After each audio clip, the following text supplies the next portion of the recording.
Hello everyone, welcome to the channel of let's discover it. कैसे हो आप लोग? आशा करती हूँ आप सब अच्छे होंगे। ठीक है, तो आज जो हम लोग फाइनली स्टार्ट करने वाले हैं साइंस बुक फाइनली वो है हमारे the living world class seventh का। ओके, क्लास सेवन्थ की बुक हम लेके चले और ये फाइनली मैं आपको बता दूँ कि डीएवी जो स्कूल है, जहाँ का भी स्कूल हो, जहाँ भी ब्रांच खुला, it whether in your city और माई सिटी, जहाँ भी डीएवी का ब्रांच खुला है वहाँ यही वाली साइंस की बुक चलती है। साइंस, एसएसटी, मैथमेटिक्स, सारे जगह की जो बुक्स होती है वो सेम होती है।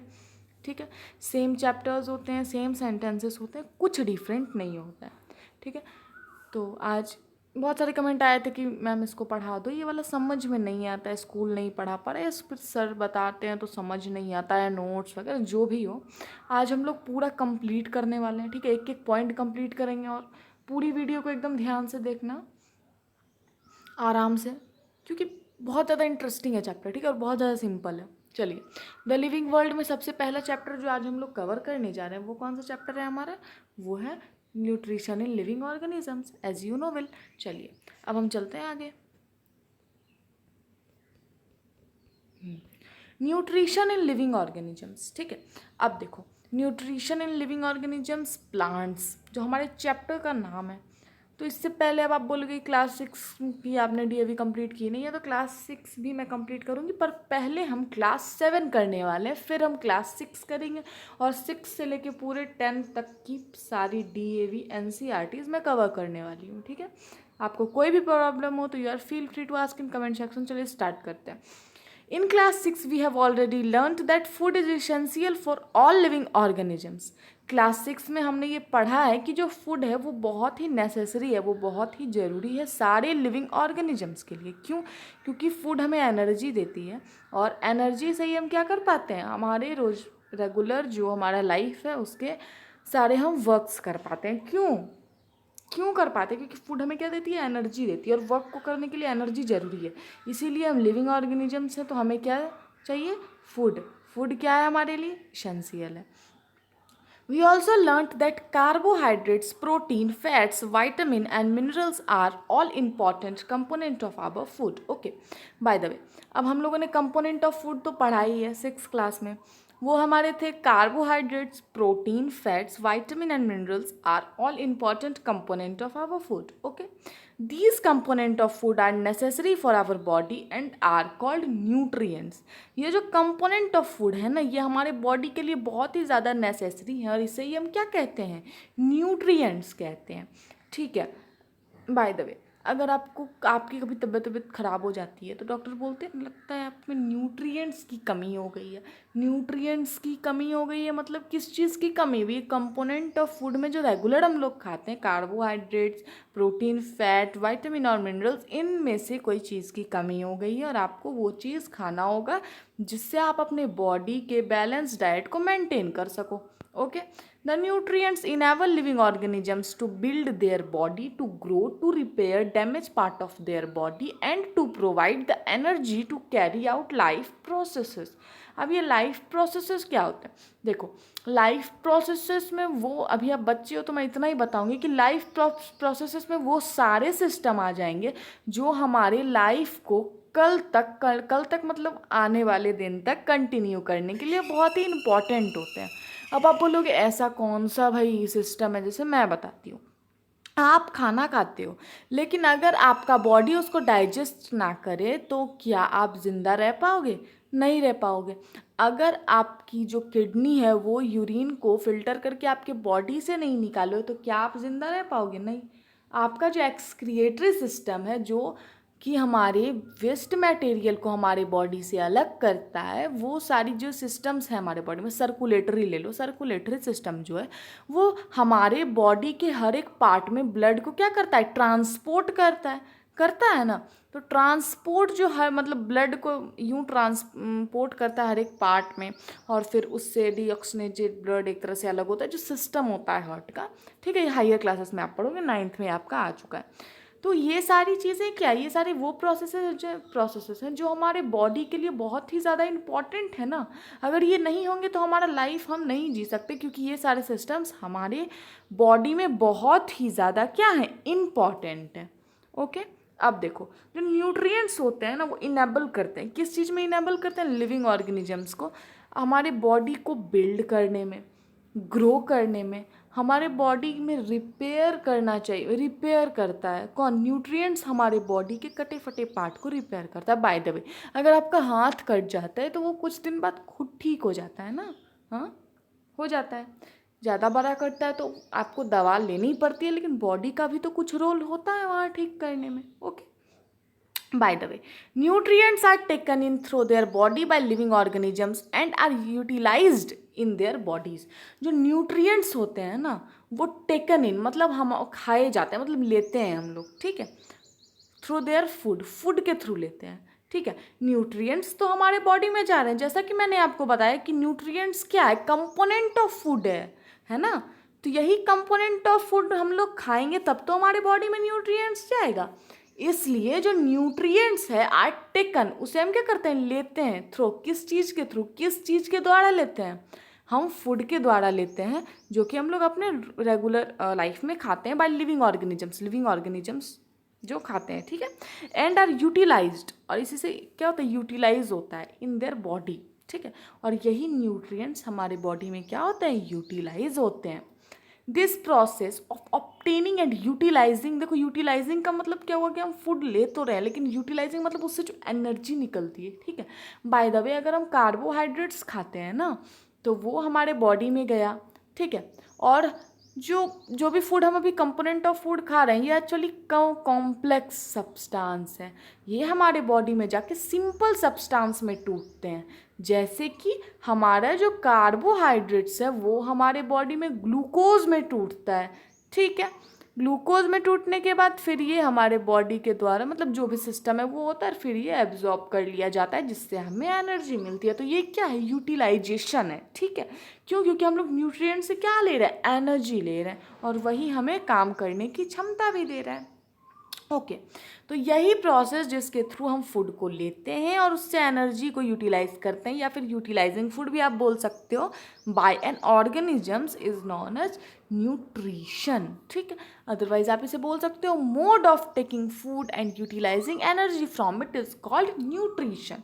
The process of obtaining food is not the same in all organisms, ठीक है। फूड को ऑब्टेन करने का जो प्रोसेस है, फूड को जो लेने का प्रोसेस है, या फूड हमें जहाँ से भी मिलता है उसका जो प्रोसेस है, ये सारे ऑर्गेनिजम्स में डिफरेंट होता है। बाय द वे, देखो अभी मैं सब समझाऊंगी तुम्हें। मैं बताती हूँ, जैसे हम क्या करते हैं, अपना खाना खुद बना के खाते हैं ना, ठीक है।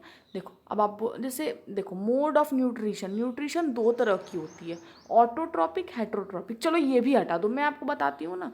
दो लोग हैं, एक है कि जो खुद से कमा के भाई खा रहा है, मतलब मुझे किसी पे डिपेंड नहीं रहना, लेकिन एक है जो डिपेंड रहता है। जैसे बाय द वे, आप लोग अभी अपने पेरेंट्स के ऊपर डिपेंडेंट हो ना, आप अभी खुद के ऊपर इंडिपेंडेंट नहीं हुए हो, आप किसी के ऊपर डिपेंडेंट हो, ठीक है। और बाय द वे, अगर कोई एक आदमी है जिसको जॉब वगैरह है, मतलब वो सेटल्ड है, तो वो क्या है? अपने ऊपर इंडिपेंडेंट है।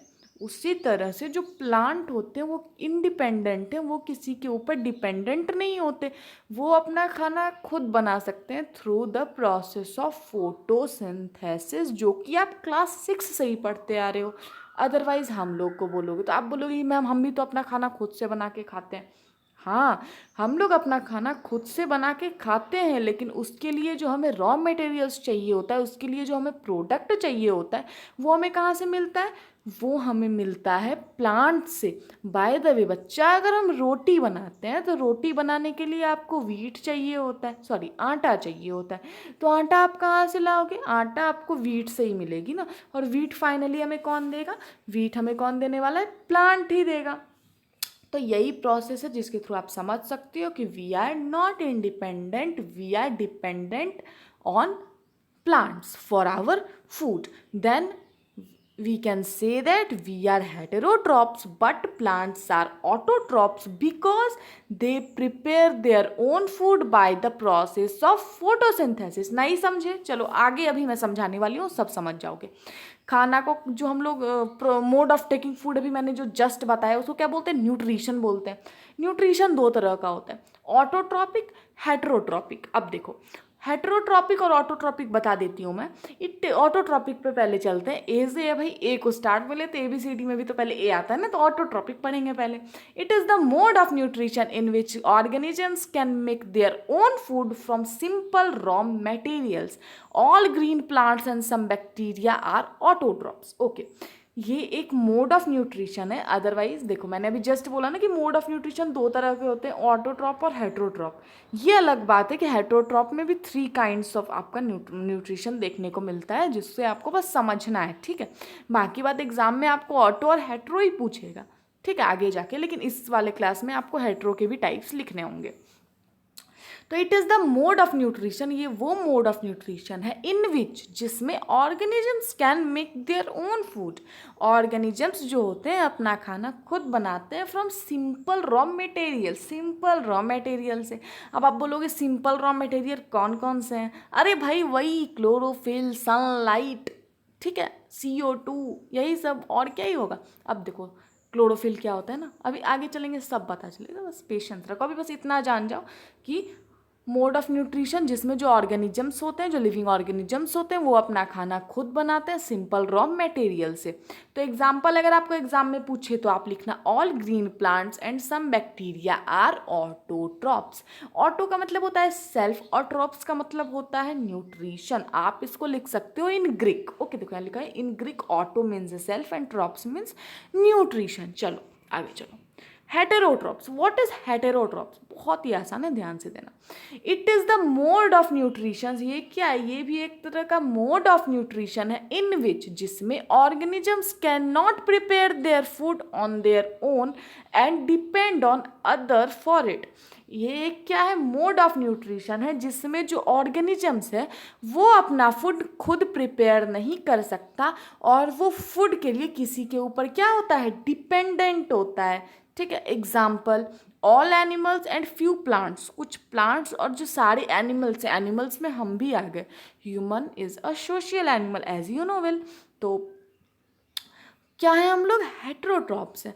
और इन ग्रीक हेट्रोन का मतलब होता है एन अदर। ओके, चलिए अब यहाँ पे देखो एक डियर की पिक दिखा रखी है और एक पेड़ की पिक दिखा रखी है, सॉरी पौधा, गमला में जो भी लगा है। तो पौधा क्या बोल रहा है कि I can prepare my own food by using water and carbon dioxide in the presence of sunlight that is captured by chlorophyll. अब देखो क्लोरोफिल क्या होता है बच्चा? क्लोरोफिल क्या होता है ना कि लीफ में जो ग्रीन कलर की पिगमेंट होती है ना, उसे हम क्लोरोफिल कहते हैं, ठीक है। कोई भी पत्ता अगर ग्रीन दिख रहा है तो उसमें क्या है? क्लोरोफिल है। कोई भी पत्ता देख लो आप, ऐसे तो सारे पेड़ के पत्ते ग्रीन ही होते हैं ज़्यादातर, तो उसमें क्या होती है? उसमें क्लोरोफिल होती है। वो क्या करती है? सनलाइट के प्रेजेंस को कैप्चर करती है। कौन कैप्चर करती है? क्लोरोफिल कैप्चर करती है। क्यों कैप्चर करती है? वो इसलिए कैप्चर करती है क्योंकि फोटोसिंथेसिस में सनलाइट का बहुत बड़ा रोल होता है बच्चा। ओके, सो बाय द वे यहाँ तक समझ गए आप, ठीक है। और ये जो प्रोसेस होता है ना फूड बनाने को, उससे हम फोटोसिंथेसिस बोलते हैं, जिसकी मैं आगे अभी जस्ट आपको प्रोसेस भी बताऊंगी, डेफिनेशन भी बताऊंगी और अच्छे से समझाऊंगी, चिंता मत करो। Okay, I can not prepare food on my own, I depend on plants for food. जैसे कि हमारा प्यारा सा एक डियर है, वो क्या बोल रहा है कि मैं अपना खाना खुद नहीं बना सकता, मैं प्लांट्स के ऊपर डिपेंडेंट हूँ फूड के लिए।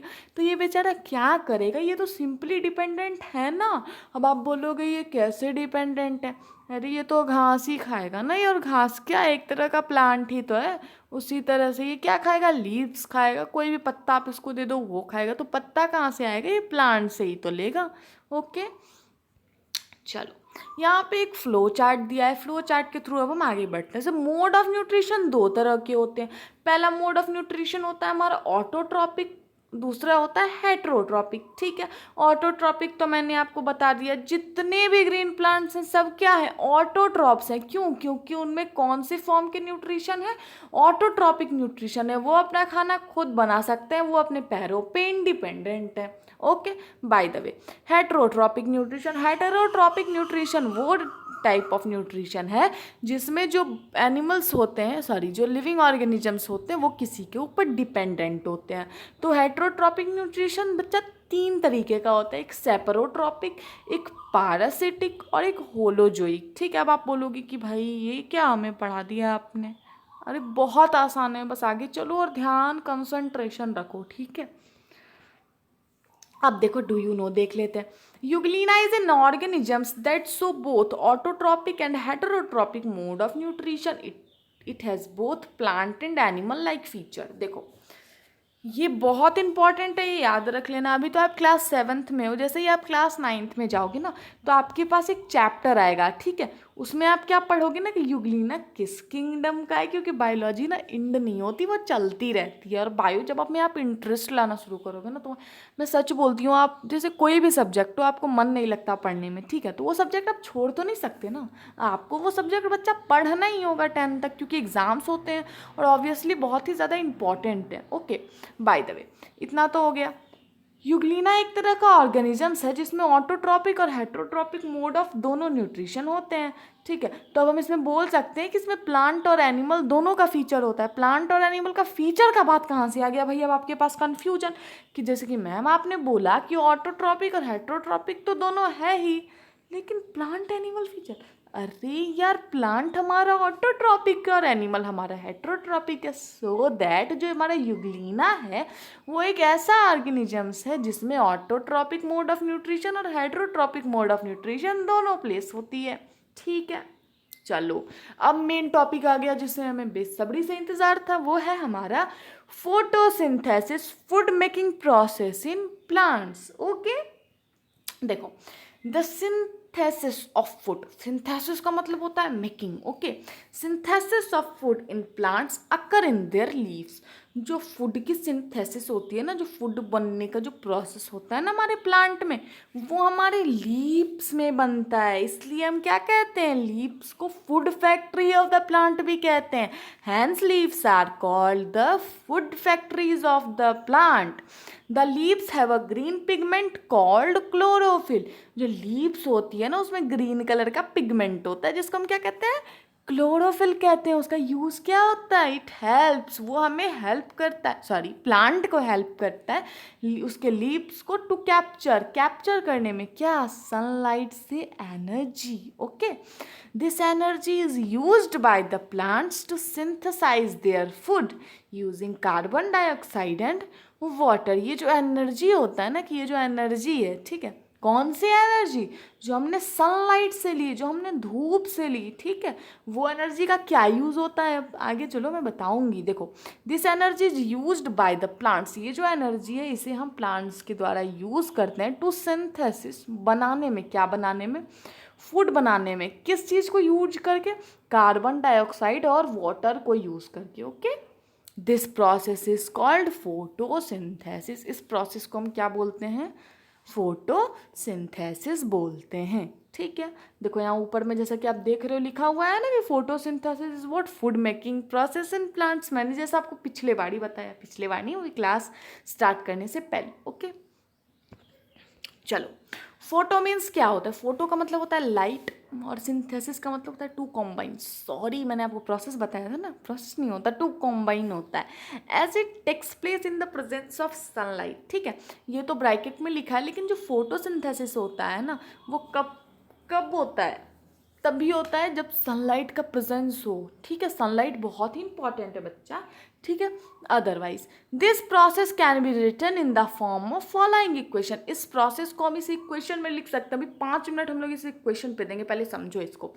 Carbon dioxide, as you know कि हम सांस लेते हैं सांस में हम लोग क्या लेते हैं, ऑक्सीजन लेते हैं, और फिर हम निकालते क्या है, कार्बन डाइऑक्साइड निकालते हैं। ठीक है, लेकिन हमारा जो प्लांट है हम उसे गॉड भी कहते हैं, हम अपने प्लांट की पूजा भी करते हैं। क्यों करते हैं पता है, क्योंकि वो जो हमारा प्लांट होता है वो कार्बन डाइऑक्साइड लेता है और उसके बदले प्रोसेस करके हमें क्या देता है, कार्बोहाइड्रेट्स देता है, यानी जो ग्लूकोज हो गया, जो हमारा फ्रूट वगैरह जो आपका प्लांट में आता है उसमें रहता है, और ऑक्सीजन देता है जिसको हम फिर से लेते हैं।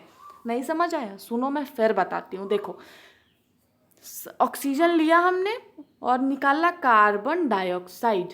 ठीक है, कोई प्लांट है वो क्या लेगा, कार्बन डाइऑक्साइड लेगा, उसी के साथ वाटर लेगा। वाटर कहाँ से लेगा, जो हम उसके जड़ में पानी देते हैं ना, वहाँ से वो एब्जॉर्ब करेगा, यानी रूट से वाटर एब्जॉर्ब करेगा और स्टेम ब्रांचेस तक ले जाता है, एज यू नो वेल। उसके बाद देखो एरो के ऊपर लिखा है सनलाइट और नीचे लिखा है क्लोरोफिल। एज यू नो कि क्लोरोफिल क्या करता है, सनलाइट के एनर्जी को कैप्चर करता है। तो हमारे पास चार चीज़ें बहुत इंपॉर्टेंट आ गई, carbon dioxide plus water, arrow बनाना, ऊपर में लिखना sunlight, which is very very very important for our the process of photosynthesis. रात में नहीं होता फोटोसिंथेसिस, सुबह में ही होता है। क्यों? क्योंकि सुबह सनलाइट होती है, क्लोरोफिल वहाँ की एनर्जी को कैप्चर करता है और इस प्रोसेस को कंटिन्यू करता है। ये प्रोसेस होता है CO2 या कार्बन डाइऑक्साइड, वाटर आ गया, सनलाइट आ गया, क्लोरोफिल आ गया, एरो बना दो। चलो इस साइड आ गए हम। तो यहाँ क्या बनाया, कार्बोहाइड्रेट बनाया। एज यू नो कि कार्बोहाइड्रेट्स क्या है, कॉम्प्लेक्स फॉर्म है। कॉम्प्लेक्स फॉर्म है तो इसको सिंपल फॉर्म है ग्लूकोज। हमारे बॉडी में ये ग्लूकोज के फॉर्म में ही टूटता है। तो प्लांट ने क्या बनाया, कार्बोहाइड्रेट बनाया और ऑक्सीजन बनाया। ऑक्सीजन हम लोग ले लेंगे और ये जो कार्बोहाइड्रेट बनाया ये स्टोर करेगा। स्टोर करने के बाद ये अपना फ्रूट बनाता है। ठीक है, फ्रूट में क्या बनाएगा, देखो यार, बाय द वे मैंगो का ट्री है, वो भी फोटोसिंथेसिस कर रहा है। तो वो ऑक्सीजन दे देगा, कार्बोहाइड्रेट रख लेगा, आम बनेगा। तो वो आम भी तो आप ही को खाना है ना यार, कितना अच्छा है पेड़, है ना। हमें ही देता है सब कुछ, बदले में क्या मांगता है, बस उसे पानी दो और उसकी देखभाल करो अच्छे से।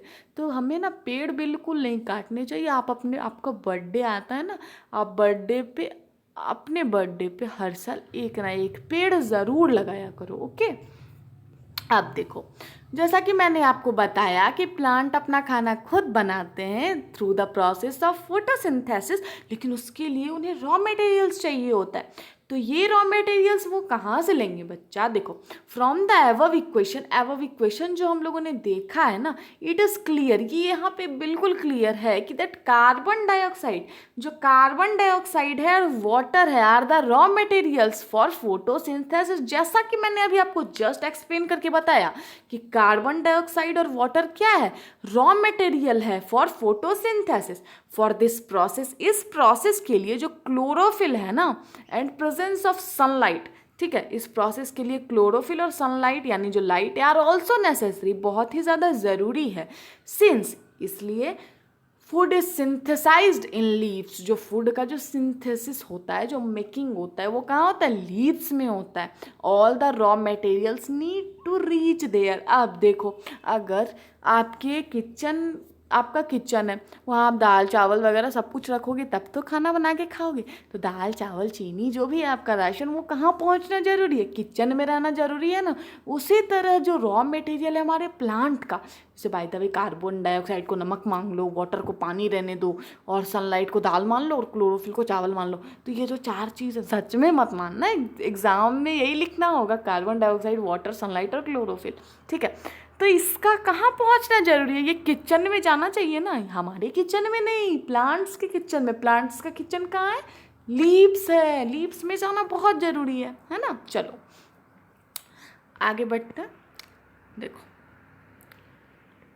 वाटर और मिनरल्स, ठीक है, वाटर जो है ना रॉ मटेरियल्स फॉर फोटोसिंथेसिस। देखो दो हाथ ऐसे ऐसे कर दिया है, आप भी कर लेना कॉपी में और लिखना एक तरफ, वाटर और मिनरल्स जो कि सॉइल से आएगा बेटा। सॉइल से कैसे आएगा, अरे पानी तो हम मिट्टी में ही डालेंगे, रूट से वो एब्जॉर्ब होके ऊपर जाएगा। मिनरल्स भी वहीं से आएंगे, जो ऐसे बहुत सारे मिनरल्स होते हैं जो प्लांट के लिए इंपॉर्टेंट होते हैं। ठीक है, वो अभी नेक्स्ट चैप्टर में तुरंत आ जाएगा। सॉरी, आप 7 में हो ना, मैं भूल जाती हूँ। 8 क्लास में ना आपको मिनरल्स पूछ देंगे, NPK वगैरह, फर्टिलाइज़र या फिर मैन्योर वगैरह में जो होता है ना इंपॉर्टेंट, जैसे नाइट्रोजन हो गया, ठीक है, ये सब भी इंपॉर्टेंट होता है प्लांट के लिए। कार्बन डाइऑक्साइड, कार्बन डाइऑक्साइड आपको कहाँ से मिलेगा, एयर से मिलेगा। अब आप बोलोगे अभी आप मैम बोल रहे थे कि हम निकालते हैं, अरे बच्चा हम कार्बन डाइऑक्साइड नोज से निकाल रहे हैं तो वो एयर में ही, हमारे चारों तरफ एयर है ना, तो एयर में ही मिक्स हो रही है और प्लांट एयर से ले लेता है। ठीक है, आशा करती हूँ आपको यहाँ तक अच्छे से समझ में आया होगा। मैंने अपना 100% देने का चांस मतलब किया है कोशिश। तो ये वीडियो ना अपने उन दोस्तों के साथ शेयर करना जिन्हें क्लास में कुछ समझ में नहीं आता, ठीक है। और चैनल पे नए हो तो चैनल को सब्सक्राइब कर लेना। ओके, चलिए अब यहाँ पे आते हैं। देखो कार्बन डाइऑक्साइड, सनलाइट, ये फिगर बहुत इंपॉर्टेंट है। ऑब्वियसली स्कूल में आपको नहीं बताया गया होगा। मेरा ना एक भाई है, ठीक है, जो आप ही के एज का है। उसे ना मैं गई थी 2 दिन पहले ट्रिप पे, तो आप अगर मेरी व्लॉग तो आपने देखा ही होगा, नहीं देखा है तो जाके देख लेना। तो वहाँ मैं उसे पढ़ा रही थी, तो ऑब्वियसली मैं उसे जब ये चीज़ पढ़ा रही थी तो वो बोलता है ना कि मेरे को क्लास में कुछ समझ नहीं आता ये वो। तो मैंने बोला क्लास में समझ नहीं आता क्यों? तो टीचर पढ़ाते ही नहीं, टीचर माइंड मेकअप कर लेते कि बच्चों को ट्यूशन तो जाना ही है। हाँ बच्चों, ऐसा ही होता है, आपको खुद से सेल्फ स्टडी करनी होगी। Okay, by the way, sunlight देखो, सनलाइट है, carbon dioxide, glucose is formed, देखो ऑक्सीजन इज रिलीज। यहाँ पे क्या है, देखो पत्ता है, पत्ता क्या है, किचन है, इसी में क्या है, कार्बन डाइऑक्साइड है, ऊपर से आ रहा है सनलाइट, क्लोरोफिल तो पत्ते में ही होगा। इसके प्लस ग्लूकोज यहाँ पे क्या हुआ, तैयार हुआ, फॉर्म हुआ, ठीक है। ग्लूकोज क्या है बच्चा, वही कार्बोहाइड्रेट, देखो तो यहाँ पे लिखा है, ध्यान तो दो। उसके बाद क्या रिलीज हुआ, ऑक्सीजन रिलीज हुआ, ठीक है। अब चलो ऊपर चलते हैं। वाटर और मिनरल्स, ये वाटर और मिनरल्स क्या है, अरे रॉ मटेरियल है हमारे प्लांट्स का। These are absorbed by the roots from the soil. Okay, ये जो होते हैं ये एब्जॉर्ब होते हैं कहाँ से, रूट से एब्जॉर्ब होते हैं, ठीक है। कहाँ पे होता है रूट, सॉइल में होता है ना। फ्रॉम हियर, कहाँ से, सॉइल से। Water and minerals are transport, क्या होते हैं, वाटर और मिनरल ट्रांसपोर्ट होते हैं। ट्रांसपोर्ट का मतलब होता है एक जगह से दूसरी जगह आप अगर कोई चीज़ को ले जा रहे हो, ठीक है, या आप भी जा रहे हो, ठीक है, तो वो क्या हुआ, ट्रांसपोर्टेशन हुआ या ट्रांसपोर्टेड हुआ to other part of the plants by the vessels, ठीक है।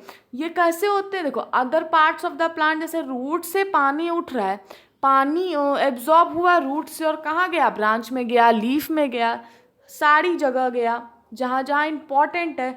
तो ये सब जगह क्या है बच्चा, ये सब कैसे जाएगा, ठीक है। अगर बाय द वे आप कोल्ड ड्रिंक पी रहे हो, आप एक पाइप से पियोगे, पाइप से आप जब ऊपर से एक तरह से प्रेशर एक्सर्ट करते हो, मतलब खींचते हो, तो क्या होता है, कोल्ड ड्रिंक नीचे से ऊपर आता है, अरे आता है ना।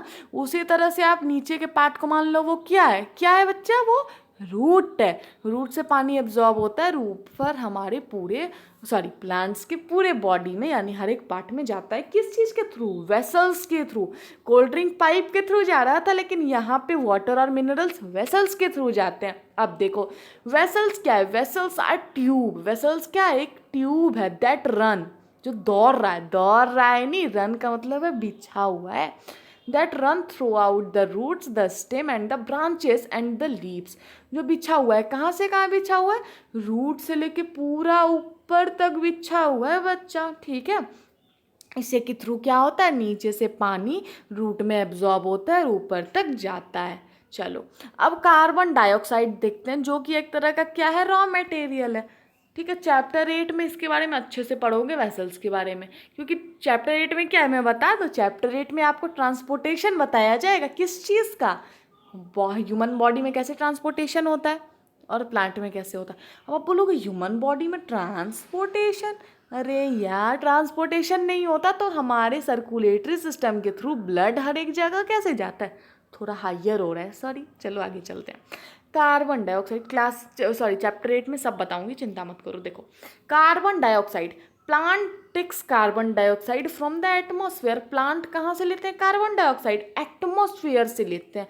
Carbon dioxide enter the leaves through tiny pores. जो कार्बन डाइऑक्साइड होते हैं ना, वो लीव्स में इंटर करते हैं। क्यों लीव्स में इंटर करेंगे, क्योंकि वहीं पे खाना बनता है। कहाँ से वो इंटर करते हैं, टाइनी पोर्स के थ्रू।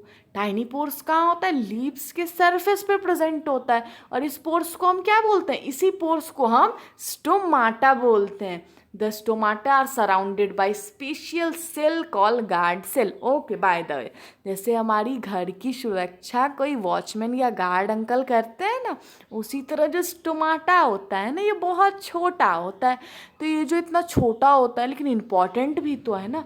क्यों इम्पॉर्टेंट है, क्योंकि इसी के थ्रू कार्बन डाइऑक्साइड इन करता है। अरे आगे क्लासेस में तो ये पढ़ोगे कि यहीं से, जैसे हमारे बॉडी में स्वेटिंग होती है ना, पसीना बाहर निकलता है ना, उसी की तरह प्लांट से कभी कभार ट्रांसपीरेशन होता है। ट्रांसपीरेशन क्या होता है पता है आपको, जैसे हमारे बॉडी से पानी निकलता है वो वाटर स्वेटिंग कहते हैं, प्लांट के बॉडी से जो कभी कभार पानी निकलता है ना, उसे ट्रांसपीरेशन कहते हैं। ओके, तो जो ये स्टोमाटा होता है ना, इसको प्रोटेक्शन कौन देते हैं, हमारे गार्ड सेल देते हैं। ठीक है, देखो यहाँ पे फिगर में दिखाया गया है स्टोमाटा का पोर है, उसके थ्रू देखो यहाँ पे गार्ड सेल है। देखो यहाँ नीचे ये जो दिख रहा है ना ब्राउन ब्राउन, ये क्या है, गार्ड सेल है। यहाँ पे इनलार्ज करके तो उतना नहीं दिखाया जाएगा, अगर आप चाहते हो ना, देखो आपकी क्लास में बच्चा उतना डिटेल्ड वे में है नहीं, डिटेल्ड वे में डायग्राम एक्चुअली क्लास 10th में है, तो आप इतना जान लो कि गार्ड सेल से स्टोमाटा प्रोटेक्ट होता है। देखो कुछ यूँ होता है स्ट्रक्चर, मैं आपको स्ट्रक्चर बता सकती हूँ कि ये हमारा स्टोमाटा है और इसके दोनों तरफ कुछ ऐसे ऐसे करके कुछ गार्ड सेल होते हैं। ये बहुत ही लार्ज करके मैं आपको बता रही हूँ, ठीक है, इतना ही जानो, अदरवाइज आप कन्फ्यूज़ कर जाओगे। चलो आगे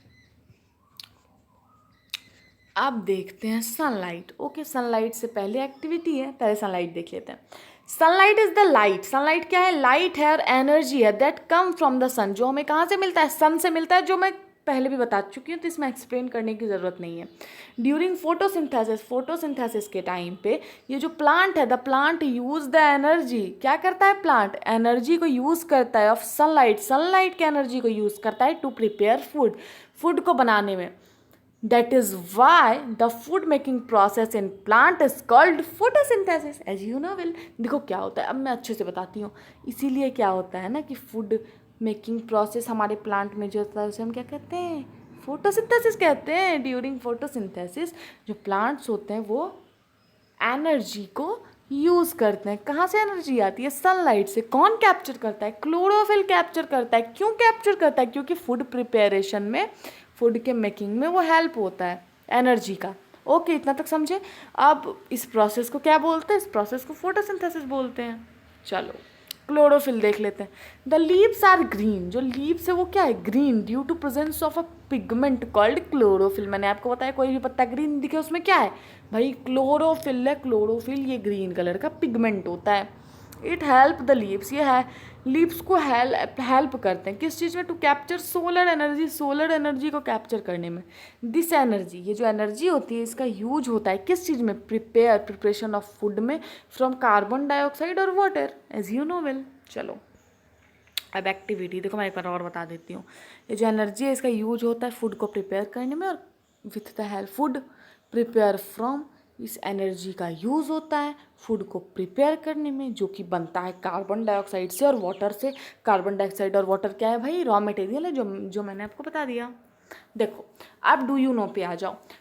सम plants have leaves that are not green in colour, कुछ जो प्लांट्स हैं ना उनके लीव्स ग्रीन नहीं होते, उनका कुछ अलग ढंग कलर होता है। सच लीव्स कॉन्टेन क्लोरोफिल, ठीक है, but the green colour is masked due to presence of other coloured green pigment, ठीक है। कुछ जो प्लांट होता है, कुछ जो लीव्स होता है ना उसमें क्लोरोफिल होता है, लेकिन उसके साथ साथ आप देखोगे कि ग्रीन कलर दिख नहीं रहता, उसके अलावा भी बहुत कलर्स होते हैं, जैसे रेड हो गया, थोड़ा सा येलोइश हो गया, तो ये सारे कलर्ड होते हैं। उसमें भी क्लोरोफिल होता है, लेकिन जो ग्रीन कलर होता है वो मास्क्ड हो जाता है, यानी छिप जाता है। मास्क पहनते हो तो आपका चेहरा ढक जाता है ना, उसी तरह due to presence of the other coloured pigment, दूसरे कलर्ड पिगमेंट के वजह से वो ग्रीन कलर क्या होता है, छुप जाता है। The presence of additional pigment cause other leaf colour such as red and purple in red cabbage. देखो तो क्या बोला जा रहा है यहाँ पे कि ये जो एडिशनल पिगमेंट है ना, एडिशनल पिगमेंट क्या होगी, देखो ग्रीन पिगमेंट तो हेल्प करता है, एडिशनल पिगमेंट में हो गया वो रेड कलर का पिगमेंट जो कोयलस कोई प्लांट का नाम है उसमें होता है, और कोई पर्पल यानी पर्पल कलर जो कि रेड कैबेज। रेड कैबेज खाए हो कभी आप लोग, नहीं खाए हो, चलो हटाओ। लाल साग होता है ना, हाँ, उसका कलर कुछ यूं ही होता है, उसमें क्या होता है, क्लोरोफिल नहीं होता। अरे बच्चा होता है, लेकिन उसमें अदर कलर, देखो bye the way red colour है, आप उसमें ब्लैक मिलाओगे तो कोई और कलर ही बन जाएगा ना, बनता है ना। उसी तरह से ग्रीन कलर तो होता ही है, लेकिन अदर कलर का पिगमेंट होता है, उसकी वजह से वो ग्रीन कलर छुप जाता है। Okay, however some variegated leaves have yellow patches, really बहुत सारे लीव्स में क्या होते हैं, येलो पैचेस होते हैं। Such yellow areas on the leaf do not contain any chlorophyll and hence can not perform photosynthesis. ये ध्यान रखना कि येलो कलर का कहीं अगर आपको दिखता है लीव्स में तो वहाँ पे क्लोरोफिल नहीं होता है, ठीक है। वो पत्ता कुछ यूं ही होता है, वो पीला है ना, वो पीला होगा ना, वो धीरे धीरे करके नीचे गिर जाता है, वो ना अटका नहीं रहता। तो वो क्या होता है ना कि उसमें ना वो नहीं होता, क्या नहीं होता, क्लोरोफिल नहीं होता, इसलिए वो क्या होता है, फोटोसिंथेसिस परफॉर्म नहीं कर पाता है। ओके चलो अब आगे चलो। Photosynthesis is a unique process. Photosynthesis क्या है, एक यूनिक प्रोसेस है। इट इज़ अ प्रोसेस, ये क्या है, एक ऐसा प्रोसेस है दैट सप्लाइज फूड, जो क्या करता है, फूड को सप्लाई करता है डायरेक्टली और इनडायरेक्टली। डायरेक्टली और इनडायरेक्टली मतलब डायरेक्ट जाओ या इनडायरेक्ट जाओ भाई, सीधा सीधा जाओ या उल्टा उल्टा जाओ, वही बोला जा रहा है। फॉर ऑल लिविंग ऑर्गेनिजम्स, ये एक ऐसा प्रोसेस है जो फूड को सप्लाई करता है, ठीक है। डायरेक्टली मतलब प्लांट डायरेक्ट खा जाता है लीफ को, लेकिन हम ना लाते हैं, बनाते हैं, फिर खाते हैं, इसलिए। फॉर ऑल लिविंग ऑर्गेनिजम्स, सारे ऑर्गेनिजम्स को देता है, बस लिखने का तरीका है डायरेक्टली और indirectly. The energy of the sun thus get passed on to all organisms through plants. ये जो सन की एनर्जी है ना, ये पास होती है प्लांट्स। ओके एक मिनट।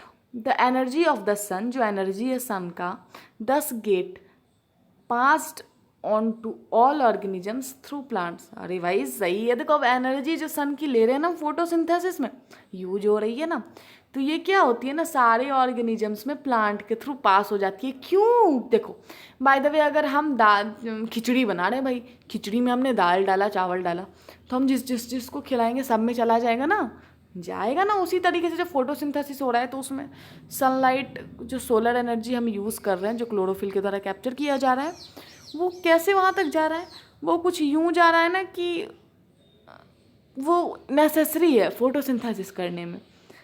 तो वो हम जब उसको खाएंगे तो उसकी जो इम्पोर्टेंस है, उसका जो भी है, वो हमारी बॉडी में भी जाएगा ना, यही बोला जा रहा है यहाँ पे। Plant also provide oxygen, plant हमें ऑक्सीजन भी प्रोवाइड करते हैं।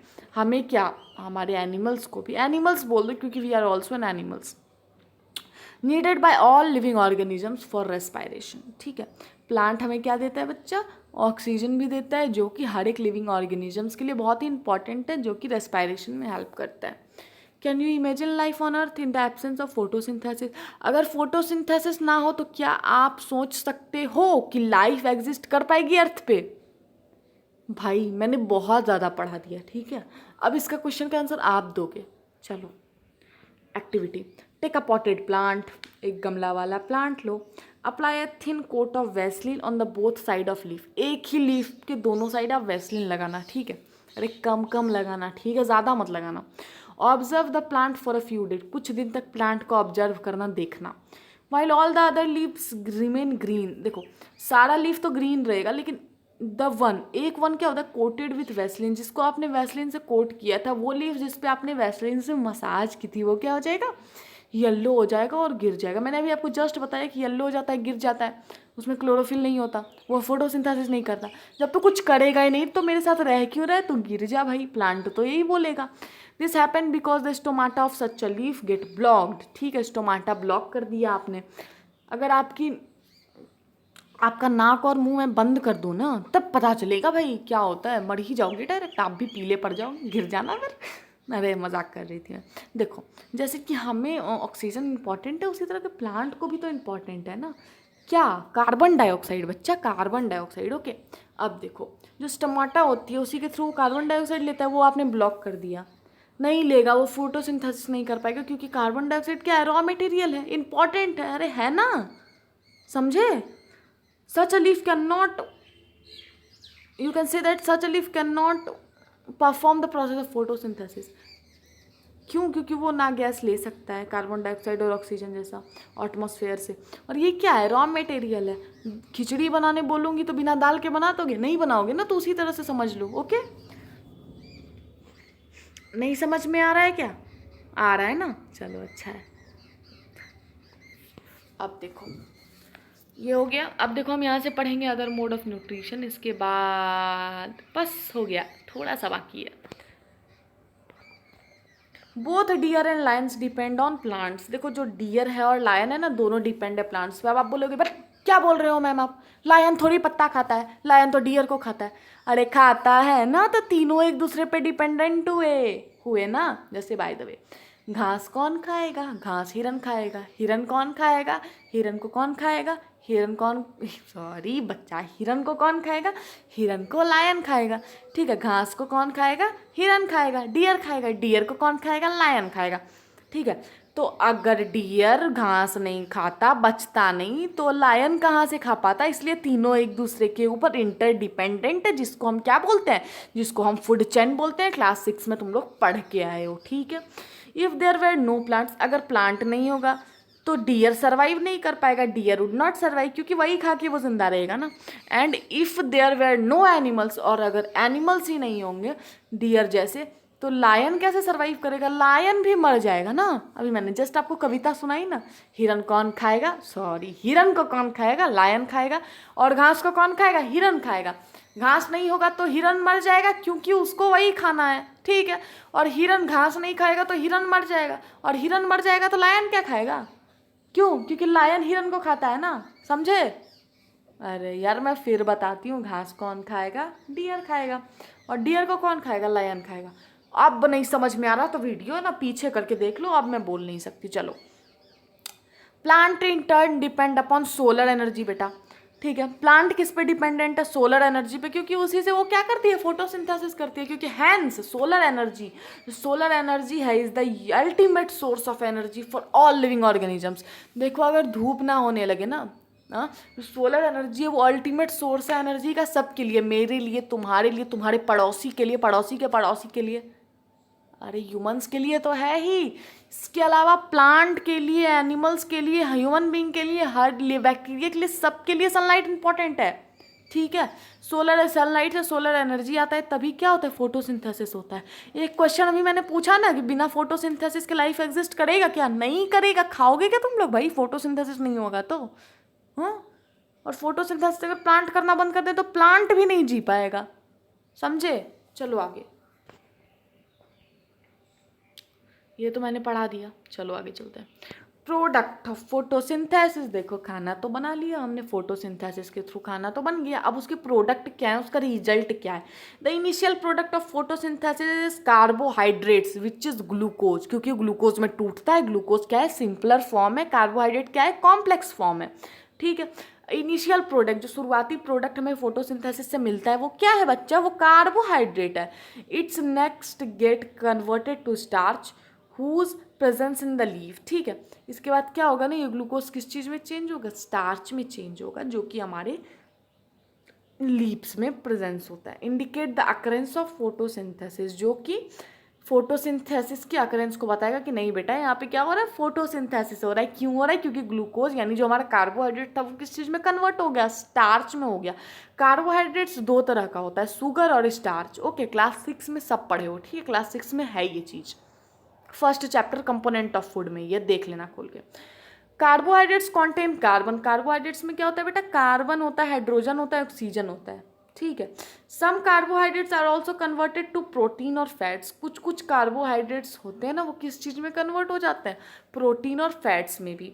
Beside carbon, hydrogen and oxygen, protein also contain nitrogen. ठीक है, कार्बन, हाइड्रोजन, ऑक्सीजन किस में होता है? कार्बोहाइड्रेट्स में होता है, लेकिन प्रोटीन में इसके साथ साथ क्या होता है? नाइट्रोजन होता है। क्यों क्यों होता है पता है? अभी जस्ट बताऊंगी, आगे चलो। Now where does this nitrogen come from? ये नाइट्रोजन आता कहाँ से है?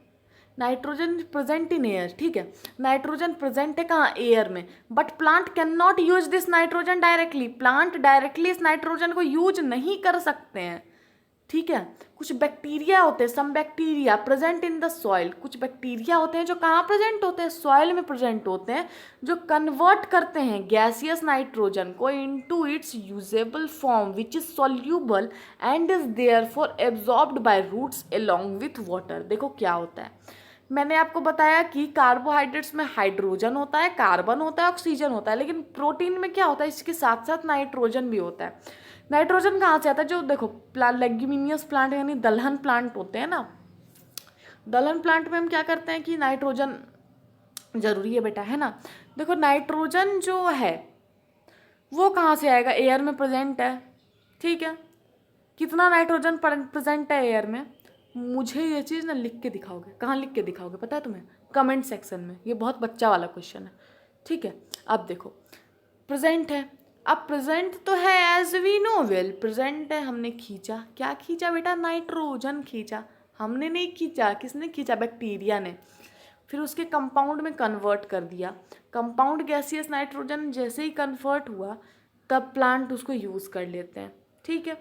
Roots are also able to absorb nitrogen compound, okay, जो रूट्स होते हैं वो एब्जॉर्ब कर सकते हैं किस चीज़ को, नाइट्रोजन कंपाउंड्स को, प्रेजेंट इन फर्टिलाइजर, फर्टिलाइजर्स में भी प्रेजेंट होता है बेटा क्या, nitrogen, that are added to the soil, इसलिए तो फर्टिलाइजर्स हम ऐड करते हैं। आप देखो यहाँ पे अदर मोड ऑफ न्यूट्रिशन बचा हुआ है, देखो 1 घंटे 30 मिनट की मे भी ये वीडियो बन सकती है, लेकिन अगर ये वीडियो एक बार देख लोगे ना तो डाउट नहीं रहेगा, ठीक है। और मेरा मानना है ना कि जो भी आप पढ़ रहे हो उसको एक बार में कवर करके निकल जाओ, ठीक है, तो ज़्यादा अच्छा रहेगा। Some plants can not synthesise their own food because they are don't contain chlorophyll, कुछ प्लांट्स होते हैं जो कि अपना खाना खुद नहीं बना सकते क्योंकि उनमें क्लोरोफिल नहीं होता। सच plants depend upon food produced by other plants, ठीक है, जैसे हम प्लांट्स पे डिपेंड है, उसी तरह कुछ प्लांट्स हैं जिनमें क्लोरोफिल नहीं है, वो ग्रीन नहीं है, तो उसमें क्या होता है ना कि वो अपना खाना खुद नहीं बना सकते, तो वो किस पे डिपेंडेंट है, वो किस चीज़ पे डिपेंडेंट है, वो किसी और प्लांट पे अपने फूड के लिए डिपेंडेंट है। Their mode of nutrition is there for heterotrophic, ये कौन सा मोड ऑफ न्यूट्रिशन है, हेट्रोट्रॉपिक ही है ना, लेकिन हेट्रोट्रॉपिक में भी एक तरह है, क्या तरह है पता है, किस टाइप है बताती हूँ। वो one such plant is cuscuta, जिसको अमरबेल या डिओडर भी बोलोगे।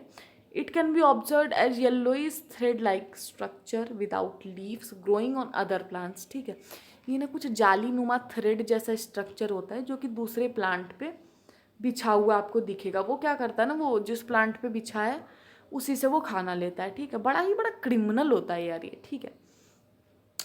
ये क्या है ना, ये एक पैरासाइट है। पैरासाइट क्या करते हैं ना, वो किसी भी होस्ट पे रहते हैं, जैसे बाय द वे अगर कोई वायरस हमारे बॉडी में बेटा इंटर करता है तो वो किसके बॉडी में इंटर किया, वो खाना किससे लेगा, हमसे ही लेगा ना, तो हम क्या हैं, होस्ट हैं उसके लिए। लेकिन वो क्या है पता है, वो क्या है, वो पैरासाइट है, क्यों, क्योंकि वो होस्ट पे रहता है और वो होस्ट से खाना लेता है। उसी तरह से जो डिओडर है हमारा, ठीक है, वो क्या है, कसकटा जो है, जो आप बोल लो, अमरबेल बोल लो, तीनों उसी के नाम है जो ब्रैकेट में लिखा हुआ है। वो क्या करते हैं पता है आपको, वो कोई भी ग्रीन प्लांट्स जो उनको खाना दे सकता है उसके ऊपर सो जाते हैं, तो ये क्या है, पैरासाइट है, लेकिन वो जिसके ऊपर सोए हैं वो उनके लिए क्या है, होस्ट है, okay. The plant on which it grow, कौन ग्रो कर रहा है, पैरासाइट, पैरासाइट कौन है, अभी मैंने जस्ट बताया, वो क्या है, होस्ट है। चलो आगे चलो, ये हुआ पैरासिटिक, देखो अभी मैंने जस्ट ऊपर आपको बताया, तो ऊपर चलो पहले, सेप्रोट्रॉपिक, पैरासिटिक, होलोजोइक, ये कौन सा था, पैरासिटिक था। अब हम चलते हैं होलोजोइक और सेप्रोट्रॉपिक पे, अब यहाँ आ जाओ। Have you heard of insect eating plants, there are plants that feed on insect for their nitrogen requirement, कुछ ऐसे प्लांट्स हैं जो इंसेक्ट को फीड करते हैं क्योंकि उनको नाइट्रोजन की रिक्वायरमेंट होती है, नाइट्रोजन की रिक्वायरमेंट होती है, ठीक है। नाइट्रोजन हमारे बॉडी में कहाँ से आया, दाल हमने खाया, प्रोटीन है उसमें, प्रोटीन में क्या होता है, हाइड्रोजन, कार्बन तो होता ही, ऑक्सीजन होता ही, उसके साथ साथ क्या होता है, नाइट्रोजन होता है, ठीक है। अब देखो, for example the leaf of the pitcher plant get modified to form a pitcher with a lid, एक ना ये कुछ देखो, यहाँ पे एक पैकेट नुमा स्ट्रक्चर इसने बनाया है, लीड के साथ है ये, ठीक है, नेचुरली इसको ये शेप मिला है। The lid is able to open and close the mouth of the pitcher, ये जो लीड है ये एबल है कि अपने माउथ को क्लोज कर सकता है और ओपन कर सकता है, कब, जब इस पर इंसेक्ट बैठेगा तो क्लोज कर लेगा, जैसे इंसेक्ट अंदर जाएगा डाइजेस्ट कर लेगा तो फिर ओपन कर लेगा कि भाई अब दूसरा आ जा, तुझे भी खाना है मुझे। व्हेन एन इंसेक्ट इंटर, जब कोई इंसेक्ट इंटर करता है, it can not climb back out against the hair and ultimately fall to the bottom of the leaf and get digested by the juice present there, okay. देखो जो pitcher plant होती है इसके अंदर का जो स्ट्रक्चर होता है ना, उसमें बालनुमा स्ट्रक्चर होता है, हेयर लाइक स्ट्रक्चर होता है, ठीक है। एक बार इंसेक्ट अगर फंस जाता है ना तो वो फिर निकल नहीं सकता वहाँ से, और धीरे धीरे क्या होता है, वो फंसते फंसते नीचे तक चला जाता है, नीचे जाने के बाद वहाँ पे जो डाइजेस्टिव जूस होता है उसके थ्रू वो डाइजेस्ट हो जाता है और एनर्जी मिल जाता है हमारे इंसेक्टिवोरस प्लांट्स को, ओके। सच इंसेक्ट ईटिंग प्लांट्स, वैसे प्लांट्स जो इंसेक्ट को खाते हैं उसे हम क्या कहते हैं बेटा, उसे हम कहते हैं इंसेक्टिवोरस प्लांट्स। चलो अब दो ठो है, देखो सिम्बायोटिक रिलेशनशिप बड़ा मस्त है, सच बताती हूँ, पढ़ना कभी बैठ के, अभी तो पढ़ाऊँगी। चलो ये हो गया, चलो यहाँ आ जाओ। सेपरोट्रॉपिक mode of nutrition.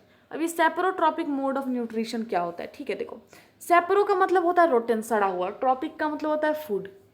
सेपरोट्रॉपिक nutrition is the process, saprotrophic nutrition जो है ये एक प्रोसेस है जिसमें जो ऑर्गेनिजम्स होते हैं ना वो फीड करते हैं, वो उन्हें भी तो खाना चाहिए ना, वो किस चीज़ पे खाना फीड करते हैं, वो डेड, कोई भी चीज़ जो डेड है, डीके है, सड़ा हुआ है, उस सड़ा गला है, उस पर वो अपना खाना खाते हैं। The food get digested outside the cell, ठीक है, जो फूड होता है वो डाइजेस्ट हो जाता है और sometime even outside the body of the organisms. Okay, this type of digestion is called extra cellular digestion. देखो हमारे पास क्या है, डाइजेशन बॉडी के अंदर होता है, लेकिन कभी कभार क्या होता है ना कि जो फूड होता है वो बॉडी आउट सेल की आउटसाइड ही एडजस्ट कर जाता है, कभी कभार इन आउटसाइड द सेल और आउटसाइड द बॉडी भी क्या होता है, डाइजेस्ट कर जाता है। तो इसको क्या बोलते हैं, एक्स्ट्रा सेल्यूलर डाइजेशन, ये एग्जाम में पूछ देगा। The organisms secrete digestive juice directly on to the food. देखो ये ऑर्गेनिजम्स होते हैं ना वो डायरेक्टली फूड पे क्या करते हैं, देखो करते क्या है, डायरेक्टली ये एक्सक्रीट कर देते हैं, क्या कर देते हैं, डाइजेस्टिव जूस को। जो डाइजेस्टिव जूस होता है वो फूड को सॉल्यूबल बनाता है और ये जो ऑर्गेनिजम्स होते हैं ये इसको डायरेक्टली एब्जॉर्ब कर लेते हैं, ठीक है। देखो जैसे डाइजेस्ट करने के लिए हमें कोई भी फूड को सिंपल सब्सटेंस में तोड़ना होता है, तो ये कभी कभार खाते हैं तो बॉडी के अंदर तोड़ लेते हैं, ठीक है, जैसे हमारे बॉडी के अंदर टूटा, लेकिन कभी कभी बॉडी के बाहर ही तोड़ लेते हैं या फिर सेल के बाहर तोड़ लेते हैं। देखो यहाँ पे जैसा लिखा था आउटसाइड द सेल, सेल के बाहर या बॉडी के बाहर, ठीक है, क्योंकि देखो कोई भी ऐसा ऑर्गेनिजम्स होगा जो एक ही सेल से बना हो तो वो बाहर ही कर लेगा फिर उसको खाएगा, ठीक है, बाहर ही वो उस चीज़ को कुछ यूं तोड़ लेता है कि जैसे ही खाएगा वो क्या होगा, डाइजेस्ट हो जाएगा, इसलिए ये चीज़ बोला गया है। Sorry, such organisms which have saprotrophic nutrition, ठीक है, इस टाइप ऑफ न्यूट्रिशन को हम क्या बोलते हैं, इसको कहते हैं सेपरोट्रॉपिक न्यूट्रिशन, जो किसी के सड़े गले खाने को कुछ यूं तरीके से खाता हो, ठीक है। इस ऑर्गेनिजम्स में एग्जांपल्स आ जाएगा आपका bread mould, Mucor, pin mould, east हो गया, एग्रिकस हो गया, मशरूम हो गया और बहुत सारे बैक्टीरियाज। ओके चलो, डू यू नो देख लो, अगर आपने ऑब्जर्व किया होगा कभी कि कॉटन जैसी ना ग्रोथ हो जाती है कभी कभार हमारे बेल्ट वगैरह जो लेदर का होता है या शूज़ वगैरह जो लेदर के होते हैं उसके ऊपर, ह्यूमिड यानी जो नमी वाला मौसम होता है उसमें, या फिर मशरूम आपने देखा ही होगा कभी कभार जो सड़े गले कोई भी जगह है जहाँ पत्ता सड़ा हुआ है वहाँ ग्रो कर जाएगा, कोई लकड़ी सड़ा है उस पर ग्रो कर जाएगा। इतना तक तो भाई ठीक था। Green blue patches on rotten fruits, ठीक है। देखो कोई भी अगर, बाय द वे एक सेब था मेरे पास, ठीक है, मैंने 2 दिन पहले ही क्या देखा, मेरे कार में एक सेब रखा हुआ था करीबन बहुत दिन से। ओ माय गॉड, मैं बोल नहीं सकती यार, मुझे याद आता है वो पल, मैं उसे हाथ से मतलब टच करके निकाल रही, वो इतना सॉफ्ट हो चुका था ना कि मैं अगर कुछ 0.5 अमाउंट में प्रेशर निकालती तो वो फट जाता, और उसके ऊपर से ना ग्रीनिश ब्लू पैचेस आ गए थे। ये क्या थे पता है, ये कॉटनी ग्रोथ थी जो कि वही आपको बताया ना मैं, बहुत सारे बैक्टीरियाज होते हैं जो ये क्या करते हैं, सेप्रोट्रॉपिक करते हैं, तो वो यही कर रहा था, ठीक है। These organisms belongs to the group of fungi और बैक्टीरिया, ये काम वही करते हैं जो कि फंगी और बैक्टीरिया के ग्रुप में होते हों, और इस चीज़ को क्या बोलते हैं, सेप्रोट्रॉपिक मोड ऑफ न्यूट्रिशन बोलते हैं। क्या करते हैं ये फूड के, एक तो फ्रूट भाई सड़ रहा था उसके ऊपर इन्होंने जगह बना लिया, उसके ऊपर अब वो उसी से खाना ले रहे हैं, ठीक है, तो ये आपस में ही काम कर लेते हैं, अपना खाना दे ले लेते हैं तो ख़त्म हो जाता है, देते तो कुछ है ही नहीं, उससे ले लेते हैं, ठीक है, और फिर वहाँ से निकल जाते हैं। अब देखो सिम्बायोटिक रिलेशनशिप, अब ये सिम्बायोटिक रिलेशनशिप क्या होता है, बस थोड़ा सा बचा है, बस थोड़ा सा देखो, जल्दी जल्दी पढ़ा देती हूँ। Sometime 2 organisms live in a close association and develop a relationship that is beneficial to both. This is called symbiotic relationship, symbion to live together. Okay देखो, अगर बाय द वे आप एक रूम में रहते हो रूममेट के साथ, तो आप बोलते हो ना कि भाई रेंट इतना है, तू इतना दे दियो, इतना तू दे दियो, ठीक है, दोनों मिलाकर दे देंगे, ठीक है। उसी तरह 2 ऑर्गेनिजम्स जब साथ में रहते हैं और दोनों को कुछ ना कुछ, दोनों एक दूसरे से फ़ायदा लेते हैं, तो उसे क्या बोलते हैं, सिम्बायोटिक रिलेशनशिप रहते हैं। पहले वाला जो अभी मैंने सेप्रोट्रॉपिक बताया इसमें क्या था, मतलबी था, एक बहुत ही ज़्यादा मतलबी था, लेकिन इसमें मतलबी नहीं है, दोनों एक दूसरे को काम देते हैं। सम एल्गी और फंगी क्या करते हैं ना कि ट्री के रूट्स पे रहते हैं, देर वो ना उससे क्या लेते हैं, ट्री से क्या लेते हैं, शेल्टर लेते हैं और न्यूट्रिशन लेते हैं, कहाँ से, ट्री से। और रिटर्न में क्या देते हैं ट्री को, they help the tree to absorb water and minerals more efficiently. ठीक है, वो रह रहे हैं और क्या हेल्प कर रहे हैं, वो उससे फूड ले रहे हैं, रहने का खर्चा देखो, अब वो रह रहे हैं, उनका घर वही है तो शेल्टर हुआ वो। इसके साथ साथ क्या है, इसके साथ साथ वो उससे शेल्टर ले रहे हैं, न्यूट्रिशन ले रहे हैं, और उसको क्या हेल्प कर रहे हैं कि उसे भाई तू मुझे ये दे दिया, अब मैं तुझे वाटर को जो तू एब्जॉर्ब करता है ना और मिनरल्स को, उसको मैं पूरी इफिशियंट वे में यानी पूरे कंप्लीट वे में तुझे एब्जॉर्ब करने में हेल्प करूँगी, जिससे तू और अच्छे से ग्रो करे और मुझे फूड दे, है ना। Lichens is a living partnership between a fungus and algae. जो लाइकन होता है ना, एक तरह का लिविंग पार्टनरशिप है किसके बीच में, फंगस और एल्गी के बीच में। जो फंगस है वो एब्जॉर्ब करता है वाटर और प्रोवाइड करता है shelter.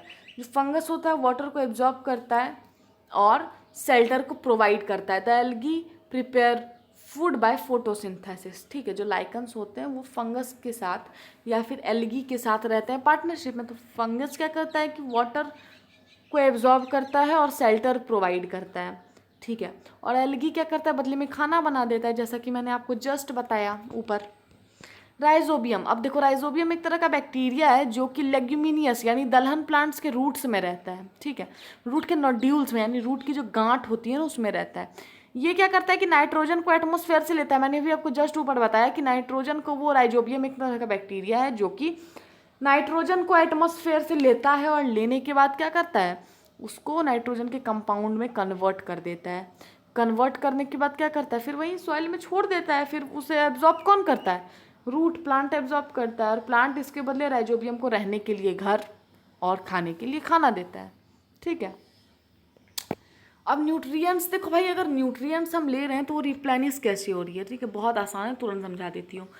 Plant remove nutrients from the soil as they grow. जैसे जैसे प्लांट बढ़ रहा है बच्चा, वो क्या ले रहा है, सॉइल से न्यूट्रिएंट्स ले रहा है ना। तो ये न्यूट्रिएंट्स जो हैं ये लेते जा रहे हो तो ठीक है, लेकिन सॉइल में अगर 100% नाइट्रोजन था तो ये जरूरी है कि वो 100% ही रहे, वो कम नहीं होना चाहिए।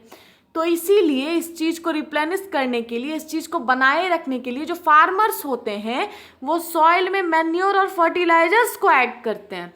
वो मैन्योर और फर्टिलाइजर्स को इसलिए ऐड करते हैं क्योंकि ऐड करने से जो नाइट्रोजन या फिर जो अदर न्यूट्रिएंट्स हैं जो कि सॉइल में बहुत ज़रूरी हैं, उनकी जो रिप्लेनिशमेंट होती है, उनकी जो रिक्वायरमेंट होती है, उनकी जो परसेंटेज होती है, वो क्या हो जाती है, कांस्टेंट हो जाती है। फॉरेस्ट में जहाँ कोई जाता नहीं फर्टिलाइजर ऐड करने के लिए, वहाँ पे जो पत्ते वगैरह होते हैं वो सड़ जाते हैं, उसी से वो अपना सॉइल क्या होता है, उसमें जितने भी देखो प्लांट में ही बहुत सारे न्यूट्रिएंट्स होते हैं ना, सड़ा गला पत्ता, पत्ता का जो यूजफुल मटेरियल है जो कि चाहिए वो सॉइल एब्जॉर्ब कर लेता है। फिर वहाँ पे मतलब न्यूट्रिएंट्स क्या होती है, फुलफिलमेंट होती है उसकी। और कुछ अदर प्लांट और एनिमल, जैसे कोई प्लांट एनिमल मर गया तो उसके बॉडी में भी नाइट्रोजन है या फिर बहुत सारे क्या होते हैं, न्यूट्रिएंट्स होते हैं ना, तो वो सब सॉइल के द्वारा एब्जॉर्ब कर लिया जाता है, वो डिकम्पोज होता है। जैसा कि हमने ऊपर डिस्कस किया कि राइजोबियम हमें सॉइल को नाइट्रोजन से भरपूर रखने में हेल्प करता है। ठीक है, उसी तरह अब देखो क्या होता है कि सॉइल में कहाँ कहाँ से आता है नाइट्रोजन। पहला तो decomposition of dead part of organisms, कोई भी पत्ता, सड़ा गला एनिमल मर गया, सड़ गया तो उससे ले लेगा। फर्टिलाइजर, जिसमें एनपीके फर्टिलाइजर होता है, पोटेशियम वाला वगैरह जो भी होता है। इसके अलावा जो राइजोबियम है वो देगा। मैन्योर से हम ऐड कर रहे हैं, यानी मैन्योर हो गया, फर्टिलाइजर हो गया, इसके अलावा राइजोबियम भी दे रहा है। और कहाँ से ले रहा है, जो पत्ता या आदमी छोड़ो, एनिमल जो मरा उससे भी ले रहा है। तो इस यहीं से क्या होता है कि 20% अगर यूज़ किया तो 5-5% चारों जगह से आता है, तो 20% फुलफिल हो गया। इसलिए नाइट्रोजन 100% कहाँ है, हमारे अर्थ में यानी हमारे सॉइल में प्रेजेंट होता है। ठीक है, चलो इतना समझ गए, एक बार रीड कर देती हूँ। Plant remove nutrition from the soil as they grow, these nutrients need to be reintroduce into the soil. बहुत ज़रूरी है कि फिर से री इंट्रोड्यूस हो। ठीक है, प्रोडक्टिविटी बढ़ाने के लिए फार्मर यूजुअली इनरिच करते हैं सॉइल में, मैन्योर फर्टिलाइजर्स ऐड करते हैं। फॉरेस्ट में जहाँ कोई जाता नहीं फर्टिलाइजर ऐड करने के लिए, वहाँ जो सड़े गले पेड़ पौधे एनिमल्स होते हैं, फर्टिलाइजर मैन्योर नेचुरल जो भी मिला उसको, उससे वो ले लेता है। ठीक है, चलो आगे बढ़ते हैं। ये चैप्टर फाइनली हम लोगों ने कवर कर लिया है, और ये जो यहाँ पे कीवर्ड्स दिख रहे हैं आप इसको लर्न कर लो, क्योंकि इससे डेफिनेशन एकदम मतलब पूछा ही जाएगा एग्जाम में। ठीक है, देखो, मैंने सोचा था कि 1 घंटा 30 मिनट का ये वीडियो चलाऊंगी, लेकिन 1 घंटे में भी फाइनली ये चैप्टर हम लोगों ने टोटली कवर कर लिया है। देखो, मैंने अपना 100% देने की कोशिश की है। अगर आपको ये वीडियो सच में हार्टली पसंद आया हो ना, तो इसको लाइक करना, अपने फ्रेंड्स के साथ शेयर कर देना, ठीक है। और अगर आप हमारे चैनल पे नए हो ना, तो चैनल को सब्सक्राइब करना। और अगला वीडियो किस चीज़ पे चाहिए, कोई भी डाउट हो तो you are feel free to ask in comment section, कभी भी कमेंट करना। 1 मिनट में वीडियो अपलोड करूंगी आप सबके लिए। अपना सपोर्ट बनाए रखना। तब तक के लिए मिलते हैं अगले वीडियो में। बाय। जय श्री राम।